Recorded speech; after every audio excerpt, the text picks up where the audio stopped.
নমস্কার বন্ধুরা, মুক্তি চ্যানেলের পক্ষ থেকে আমি তপন সরকার। আজকের আলোচনা করব প্রতিদিন গীতা পাঠ করলে কর্মজীবনে কি ফল পাওয়া যায় এবং গীতা পাঠের মাহাত্ম্য কি সে সম্পর্কে আজকের আলোচনা করব।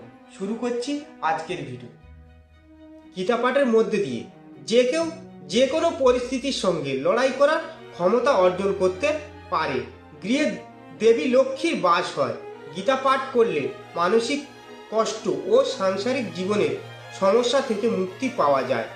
প্রতিপক্ষের বিরুদ্ধে মোকাবিলা করার শক্তি ও সাহস পাওয়া যায়।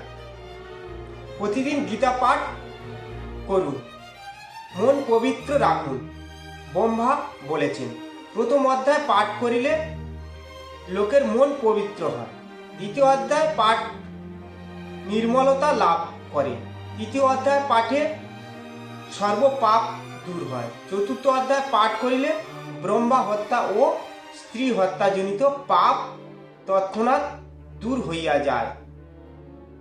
পঞ্চম অধ্যায় পাঠ করিলে চৌহার্য মহাপাপ দূর হয়। ষষ্ঠ অধ্যায় পাঠ করিলে মন্দ ভাগ্য নাশ হয়।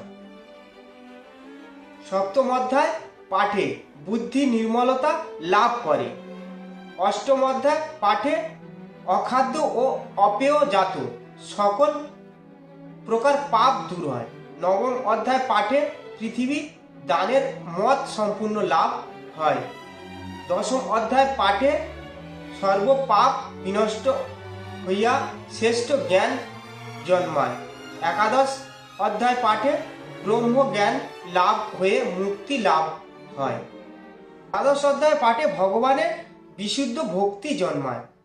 ত্রয়োদশ অধ্যায় পাঠে জ্ঞান চক্ষু বিকাশ তাহার শক্তি লাভ হয়। চতুর্দশ অধ্যায় পাঠে অশ্বমেধী যজ্ঞের যে মহাফল তা লাভ হয়। পঞ্চদশ অধ্যায় পাঠে নির্মল জ্ঞান লাভ করিয়া যোগী হওয়া যায়। ষোড়শ অধ্যায় পাঠে মানব সংসার বন্ধন হইতে মুক্তি লাভ করে। সপ্তদশ অধ্যায় পাঠে ভক্তজনের রাজপেয় নামক যজ্ঞের ফল লাভ করে। অষ্টাদশ অধ্যায় পাঠে জ্ঞানরূপ অগ্নি দ্বারা পাপ দূর হয়। প্রিয় দর্শক বন্ধু, ভিডিওটি মন দিয়ে দেখার জন্য অনেক অনেক ধন্যবাদ। আমাদের এই ভিডিওটিকে একটি লাইক দিলে আর আমাদের এই ছোট্ট মুক্তি নামক চ্যানেলটিকে সাবস্ক্রাইব করে আমাদের সাপোর্ট করলে আমরা নতুন নতুন ভিডিও আপলোড করার প্রেরণা পাবো। আমাদের চ্যানেলটিকে সাবস্ক্রাইব করে আমাদের সাথে জুড়ে থাকুন এবং এরকম ভিডিও দেখতে থাকুন। ধন্যবাদ। হরে কৃষ্ণা, হরি বল।